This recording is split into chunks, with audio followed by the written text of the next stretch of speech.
Back to back!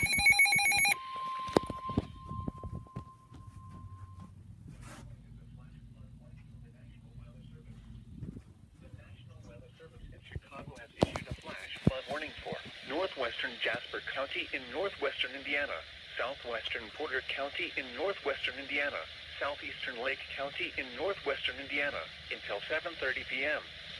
At 1:36 p.m., Doppler radar indicated thunderstorms producing heavy rain across the warned area. Up to 3 inches of rain have already fallen. Flash flooding is expected to begin shortly.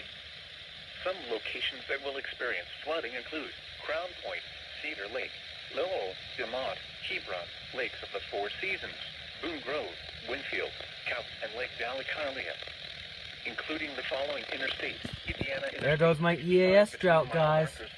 I was on an EAS drought for a while with this, and now 2 flash flood warnings come in. It finally breaks it. 76 and 77. Thanks, guys.